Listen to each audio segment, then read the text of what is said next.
Hey Dad. चंगी तरह खेडी चैंप। Any doubt? ಕಿಡಾ ಕಿಡಿ ಹಚ್ಚಬೇಕು ಸುಕೆ ಸುಕೆ ದಾಗ ಬೇಕು नो डाउट इन्ना सुक्के दाग लई है सर्फ एक्सेल मैटिक हुण नवे पैक विच एसपीपी टेक्नोलॉजी दे नाल ए सिद्धी सुक्के दाग कटे semi automatic machine which any doubt नवा सर्फ एक्सेल मैटिक। वेद विद्या शोध संस्थान के तत्वावधान में धर्मनगरी कुरुक्षेत्र में 1 फरवरी से 12 फरवरी तक चतुर्वेद पारायण महायज्ञ का आयोजन होने जा रहा है। ये महायज्ञ रोड धर्मशाला के ठीक सामने ब्रह्म सरोवर के किनारे स्थित योग भवन परिसर में होगा। उक्त जानकारी कार्यक्रम के संयोजक आर्य समाज के विद्वान सन्यासी व अंतर्राष्ट्रीय प्रचारक स्वामी संपूर्णानंद ने आयोजन स्थल पर आयोजित पत्रकार वार्ता के दौरान दी। उन्होंने बताया कि वर्ष 2023 की तरह इस वर्ष भी योग भवन में चारों वेदों का यज्ञ जो कि सूर्योदय की पहली किरण से शुरू होगा और सूर्यास्त की अंतिम किरण तक प्रतिदिन चलेगा। स्वामी संपूर्णानंद ने पत्रकार वार्ता में बताया कि ये 12 दिवसीय आयोजन महर्षि दयानंद सरस्वती जी की 200वीं जन्म जयंती वर्ष समारोह के समापन, आर्य समाज के स्थापना के 150 वर्ष पूरे होने व अमर ग्रंथ सत्यार्थ प्रकाश के 150 वर्ष पूरे होने को लेकर इस कार्यक्रम का आयोजन किया जा रहा है। इस कार्यक्रम में पूरे देश से ही नहीं बल्कि विदेशों से भी आर्य जगत के प्रसिद्ध विद्वान और राजनीति से जुड़े लोग और सन्यासी व सनातन धर्म से जुड़े लोग भाग लेकर महायज्ञ में आहुति देंगे। आयोजन समिति की ओर से दूर दूर से आने वाले लोगों के लिए भोजन व आवास की व्यवस्था की गई है। उन्होंने बताया कि कार्यक्रम का मुख्य लक्ष्य लोगों को वेदों के रास्ते पर चलने का आह्वान करते हुए महर्षि दयानंद सरस्वती जी के चिंतन, उनके विचारों और उनके कार्यों को पूरी दुनिया तक पहुंचाना है। उन्होंने कहा कि इस कार्यक्रम को लेकर लोगों में उत्साह नजर आ रहा है। इस अवसर पर उनके साथ जिला परिषद कुरुक्षेत्र के vice chairman DP Chaudhary, Ajmer Singh Arya, Dilbag Lathar, Narendra Arya, Sanju Khedi Ramnagar, Dharamvir सहित अन्य लोग मौजूद रहे। महर्षि दयानंद जी महाराज के द्वितीय जन्म शताब्दी वर्ष समापन समारोह का और आर्य समाज के 150 वर्ष स्थापना के पूर्ण होने पर और महर्षि दयानंद जी महाराज की अमर कृति सत्यार्थ प्रकाश के भी 150 वर्ष लेखन के पूरे होने पर 2 वर्ष पहले 2023 में 1 से 12 फरवरी तक हमने ऐसे ही महायज्ञ की शुरुआत द्वितीय जन्म शताब्दी प्रारंभ करने के लिए की थी। तो ठीक वही का वही महायज्ञ 1 से 12 फरवरी तक आयोजित होगा। लगातार पहले की तरह सूर्योदय से लेकर सूर्यास्त तक आहुतियाँ डलेंगी। इसमें विद्वान, धर्मोपदेशक, योगी, महात्मा, तपस्वी, भजनोपदेशक, कवि सभी महानुभाव आएंगे और 12 दिन में 12 क्विंटल देसी गाय के घी से ये चतुर्वेद पारायण महायज्ञ संपूर्ण होगा। इन 12 के 12 दिनों में भंडारे की व्यवस्था भी रहेगी। बाहर से आने वाले लोगों के समुचित आवास और भोजन की व्यवस्था रहेगी और इसमें अब की बार कुछ विशेष आकर्षण भी रहेंगे कि राष्ट्र के उन ज्वलंत मुद्दों को इसमें अब की बार स्पर्श किया जाएगा। इसमें सम्मिलित कर लिया हमने, जिन पे बात करने से बहुत सारे लोग संकोच करते हैं। बहुत अहम मुद्दे इसमें राष्ट्रीय वर्तमान में महत्व के रखे गए हैं और इसका एक सेंट्रल थीम भी है। केंद्र बिंदु जो एक केंद्रित विचार है ना, वो इस यज्ञ का, यदि आप यूं कहें कि एक वाक्य में इस सारे के सारे यज्ञ का सार रूप विचार बताओ कि इसका आप फल क्या चाहते हैं। फल ये है कि इसमें हमने अब की बार एक ले रखा है सनातन भारत सुरक्षित संसार। ये उद्देश्य है इन विषयों का, इन विद्वानों का और इस यज्ञ का और महर्षि दयानंद जी महाराज की द्वितीय जन्म शताब्दी का, 150 वर्ष आर्य समाज के स्थापना का और लेखन का सत्यार्थ प्रकाश के। यदि निचोड़ निकाल के पूछें कि आप क्या बनाना चाहते हैं, हम इस भारतवर्ष, ये जो देश है, ये जो हमारा आर्यवर्त देश है, ये जो सनातन देश है, इससे पुराना धरती पे देश नहीं है। सबसे पुराने को सनातन कहते हैं, इसलिए हमारा धर्म सनातन सबसे पुराना है, इसलिए उसको सनातन कहते हैं। सूर्य सनातन है, हवा, पानी, चांद, ये सब सनातन है। तो ये भारत भी सनातन है, आर्यवर्त इसका देश का नाम रहा है। तो सनातन भारत सुरक्षित संसार। जहाँ जहाँ भी भारत के हिस्से से पिछले 2,500-3 हजार वर्षों में जहाँ जहाँ से सनातन हटा वहीं से भारत कटा। ईरान से, इराक से, इंडोनेशिया से, मालदीव से, बर्मा से और अपना बंगाल, पश्चिम बंगाल से, बांग्लादेश के रूप में और पाकिस्तान के रूप में, अफगानिस्तान के रूप में, ये Turkmenistan, Uzbekistan, Iraq, Syria, Sudan, Iran, ये सब कभी भारत था। जहाँ जहाँ से सनातन हटता गया, भारत के जिस जिस हिस्से से सनातन हटता गया वहाँ वहाँ से भारत कटता गया और टुकड़े होते चले गए। कश्मीर में भारत से सनातन हटा तो पीओके और ये इतने वर्षों तक कोहराम मचा रहा। भारत की सनातन परंपरा का निर्वहन करने वाले और पोषक वो कश्मीरी ब्राह्मण कैंपों में पड़े हैं। तो इसका सर्वविध, सर्व केंद्रित और मतलब इसको सर्वस्व कहें, इस चतुर्वेद पारायण महायज्ञ का और महर्षि दयानंद जी महाराज की द्वितीय जन्म शताब्दी के मनाने का और 150 वर्ष स्थापना वर्ष मनाने का आर्य समाज के और 150 वर्ष लेखन के मनाने का सर्वस्व विचार, सर्व केंद्रित विचार जो है, उद्देश्य जो है, इसका हमारा एम जो है वो ये है कि सनातन भारत सुरक्षित संसार। और ये तय है, जब तक भारत सनातन रहेगा तब तक संसार सुरक्षित रहेगा। जिसने बांसुरी बजाई है, ऐसा बांसुरी वादक है ना, मुस्तफा पटियाला घराने के, वैसे तो वो बहुत कृष्ण भक्त आदमी है, राम भक्त आदमी है, सनातन संस्कृति के भक्त हैं।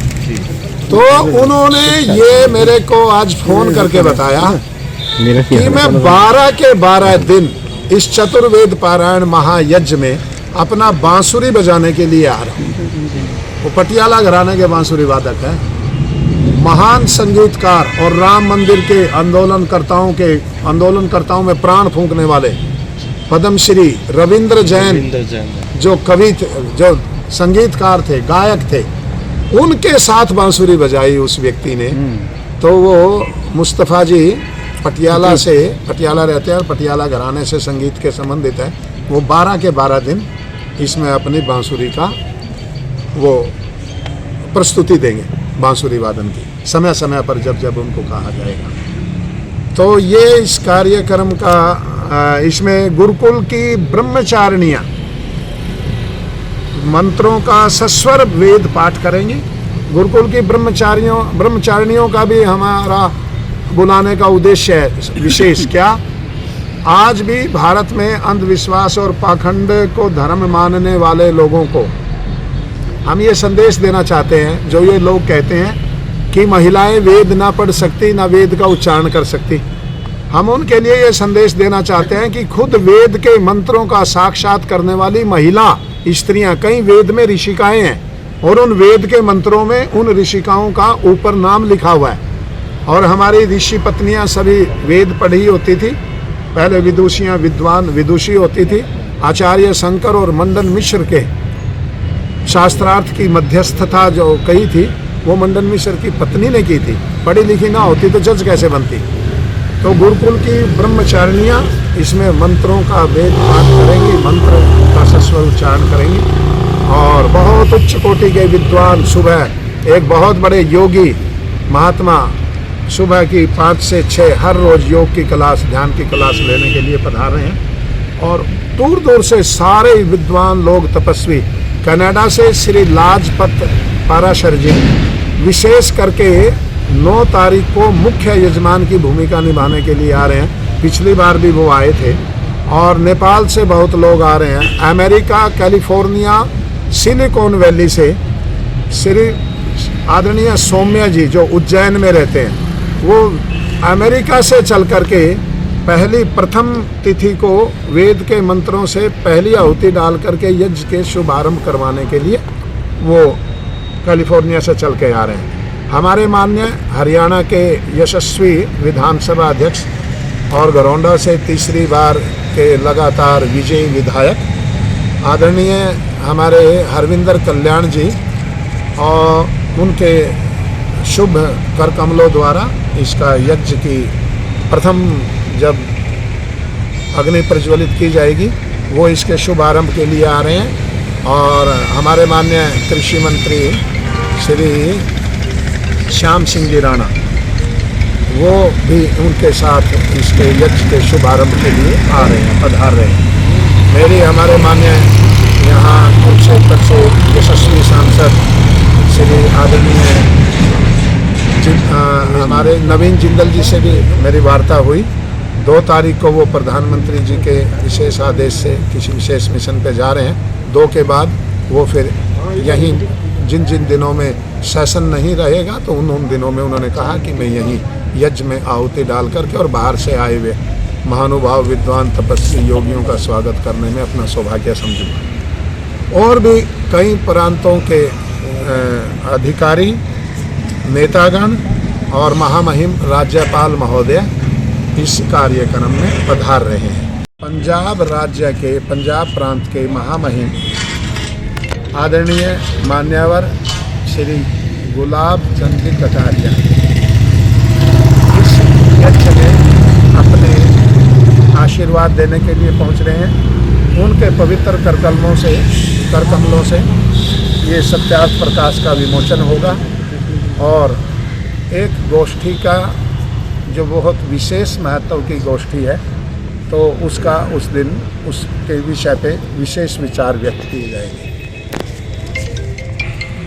एक दिन के लिए महामहिम और हमारे विशिष्ट मित्र डॉक्टर आरिफ मोहम्मद खान जो पहले केरल के भूतपूर्व गवर्नर हैं, वर्तमान में बिहार के गवर्नर हैं, एक दिन एक संगोष्ठी की अध्यक्षता करने और मानव मात्र को वैदुष्य से परिपूर्ण संदेश देने के लिए एक दिन महामहिम बिहार प्रांत से डॉक्टर आरिफ मोहम्मद खान जी भी इसमें पधार रहे हैं। तो और हरियाणा सरकार से सभी जितने विशिष्ट अधिकारीगण और हमारे मान्यवर मंत्रिमंडल के जितने भी सदस्य हैं उन सब को मैं निमंत्रण दे करके आया हूँ। सब ने आने का आश्वासन दिया और अपने भाग्य उदय की प्रसन्नता व्यक्त की कि ऐसे यज्ञ में हम आहुति डाल करके और हमारा भाग्य उदय हो जाएगा। और यशस्वी और जुझारू तपस्वी संघर्षशील मुख्यमंत्री हरियाणा प्रांत के मान्य हमारे और यहाँ के भूतपूर्व जो सांसद भी रहे हैं और भूतपूर्व सरकार में पहले मंत्री भी रहे हैं और आज हमारे मुख्यमंत्री पद की शोभा बढ़ा रहे हैं हमारे माननीय नायब सिंह सैनी जी, उनको भी हमने इस यज्ञ का आमंत्रण देने के लिए मुख्यमंत्री आवास पे पहुंच करके उनको आमंत्रित किया और उन्होंने हमें एक दिन, अभी तय नहीं हुआ है, एक दिन आने का आश्वासन दिया कि मैं आने के लिए एक दिन प्रयास करूंगा। और इस विषय में और अधिक जानकारी तो अब आप कुरेद करके निकालेंगे, उस विषय के आप प्रश्न पूछने के लिए आमंत्रित। भूल गया बात बताना, एक दिन के लिए पूज्य स्वामी रामदेव जी महाराज योग ऋषि जी ने आने की अपनी सहमति व्यक्त की है कि मैं 1 से 12 दिन के बीच में मैं इसमें आऊँगा। और इस सारे कार्यक्रम के जो स्वागताध्यक्ष हैं वो हमारे माननीय मेरे मित्र, मैं उनको हमारे बड़े भाई कहता हूँ, डॉक्टर मणिंदर जैन जी है। वो अखिल भारतीय जो ये हमारी जैन समाज की समिति है, अपना क्या नाम लेते हैं, दिगंबर जैन महासमिति है, इसके आप राष्ट्रीय अध्यक्ष हैं, वो पधार रहे हैं। और एक दिन के लिए कल्की पीठाधीश्वर मेरे बड़े भाई और मेरे अनन्य मित्र आचार्य प्रमोद कृष्णम जी एक दिन 9 तारीख को वो पधार रहे हैं। डॉक्टर मणिंदर जैन जी पधार रहे हैं। एक दिन बिहार के डिप्टी चीफ मिनिस्टर को मैं वहाँ जा कर के आमंत्रित करके आया तो उन्होंने एक दिन इसमें आने का हमारे विजय कुमार जी ने एक दिन आने का इसमें स्वीकार किया कि मैं एक दिन इसमें आऊँगा। और डॉक्टर आलोक जी जो राष्ट्रीय प्रवक्ता हैं, डॉक्टर आलोक कुमार जी बीजेपी के, मैं उनको आमंत्रित करके आया हूँ। एक दिन उन्होंने भी आने का वचन दिया है। और इसके पहले दिन हमने एक संगोष्ठी का विषय रखा है इसमें, आपको मैं वो बता देता हूँ। वो है प्राचीन पंच परमेश्वर ग्रामीण न्याय व्यवस्था और आधुनिक न्याय संकट। देश के अंदर आधुनिक न्याय आधुनिक न्याय की व्यवस्था में संकट बढ़ता जा रहा है, मुकदमे लटकते जा रहे हैं। तो मैं ये जो कार्यक्रम है 1 से 12 फरवरी का, इस वट वृक्ष के नीचे हमारी ऋषियों की पद्धति और परंपरा से निर्मित यज्ञशाला में इस चतुर्वेद पारायण महायज्ञ में मैं समूचे विश्व में फैले हुए हर एक सनातन धर्म के सैनिक और अनुयायी को आपके माध्यम से ये आमंत्रण देना चाहता हूँ कि इसमें 1 से 12 तक आप सम्मिलित होएं, आहुति डालें और तपस्वी योगी विद्वान महानुभावों के विचार सुने और सनातन भारत सुरक्षित संसार इस नारे को लेकर के, इस मशाल को हाथ में लेकर के पूरे विश्व में आप निकल जाएं और सनातन संस्कृति, सनातन ज्ञान, सनातन धर्म और सनातन पद्धतियों को पूरे विश्व में लेकर के जाएं और फैलाएं। ये मेरा आप लोगों के माध्यम से